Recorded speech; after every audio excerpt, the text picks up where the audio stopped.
Yani ukitaka ufaidi vizuri jinsi ninavyoelezea, ukitaka ufaidi vizuri jinsi tunavyofundishana, hizi video ninapokuambia angalia video nyingine, video zina namba. Angalia video ya kwanza hadi zinavyoenda kwa mtiririko, ya pili, ya tatu, ya nne, ya tano, ya sita, ya saba, ya nane hadi tutakapoishia. Kwa video zina namba. Angalia video katika namba 1, 2, 3, 4, 5, 6, 7, 8, 9, 10. Mfano hii ni video ya 9. Hii ni video ya 9 inazungumzia namna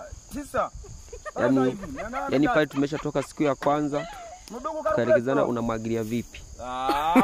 Siku ya pili hadi ya 6 tukaelekezana unamwagilia vipi. Siku ya 7 baada ya mbegu kuota tukaelezana ile siku ya 7 unamwagilia vipi. Sasa hii video inaelezea baada ya mbegu kuota katika convection seedbed. Baada ya mbegu kuota katika convection seedbed inatakiwa unielewe vizuri. Sasa mbegu imeota kwenye convection seedbed. Nimekuelezea kwamba kuna aina mbili za mabedi, convection seedbed na research seedbed. Kwenye convection seedbed naomba unisikize vizuri. Yaani tumeshafika siku ya 7 sasa mbegu zimeota. Mbegu zimeota. Mbegu zikishaota fanya yafuatayo. Baada ya mbegu kuota kabisa, ondoa pepete na bakiza walau 25% ya pepete zilizokuwepo. Nielewe vizuri. Uliposiha mbegu uliweka pepete. Pepete ni majani pale unayo juu ya bedi ili kuweza kuzuia jua lisiende moja kwa moja kwenye ardhi ambapo tumeweka nini mbegu. Lakini sasa zile pepete unaacha mwanga kidogo uweze kupenya kwenye mbegu, kwa sababu mbegu itakapoota itahitaji aina ya jua, itahitaji kiasi fulani cha mwanga ili iweze kufanya photosynthesis and sunlight iweze kutengeneza glucose yake. Sasa ndio maana unaacha mwanga kidogo. Lakini sasa baada ya mbegu kuota na umeshaona zimeota, punguza ile pepete. Kama ilikuwa ni 100%, punguza ibaki 25%. Usitoe zote.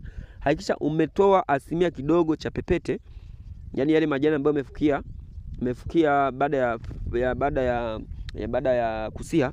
Hakikisha unatoa yale majani, unabakiza kidogo katika 25 kati ya 100%, yani usiondoe yote. Sasa ukishaondoa yale majani ya pepete katika 25% ndani ya 100%, fanya yafuatayo tena.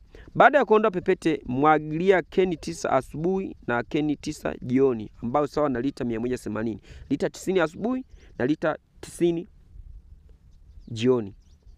Lakini kuna tuta litaonekana kuwa na maji mengi, punguza kiasi cha maji. Yaani mwagilizia kulingana na uhitaji wa ile tuta.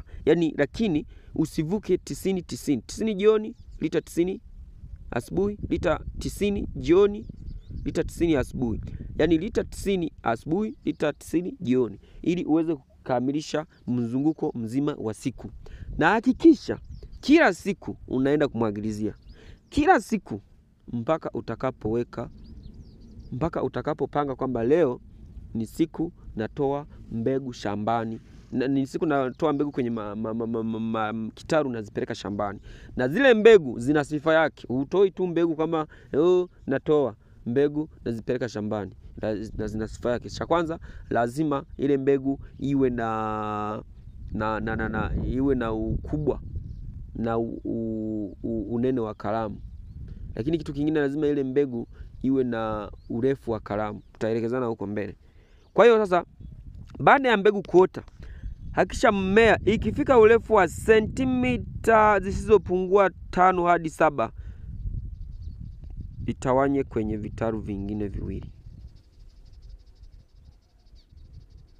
Itawanye. Na maana yangu, mimea inapokuwa ina urefu wake na ina upana wake. Inapokuwa ikawa na urefu wa sentimita 5 hadi 7, ile mimea, kwa sababu unaweza ukawa uliipanda ikaota yote, hakikisha unaipunguza kwenye vitaru vingine. Yaani unaiweka kwenye vitaru vingine, yaani kuadikiza. Yaani unaiweka kwenye vitaru vingine. Hapo ni baada ya mbegu kuota. Kwa hiyo zingatia hivyo vitu vitatu. Baada ya mbegu kuota, zingatia hivyo vitu vitatu kama ifuatavyo. Baada ya mbegu kuota, zingatia hivyo vitu vitatu. Punguza zile pepete kwa 25%, Lakini pia hakikisha umwagiliaji wako ni lita 90 asubuhi, lita 90 jioni. Lakini pia hakikisha kwamba mimea ikifika sentimita 5 hadi 7 inatakiwa itawanywe kwenye vitaru vingine viwili. Asante sana.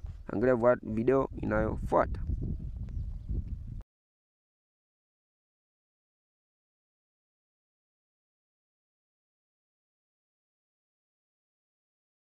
Kiongea muda ule mlikuwa mnabishana, hamkuwa mnaongea. Na mimi nasema hivi, mwaka 2016 tarehe 7 mwezi wa 9 mpaka sasa hivi nimeona mingapi? Mdogo calculate. Mbaya hiyo.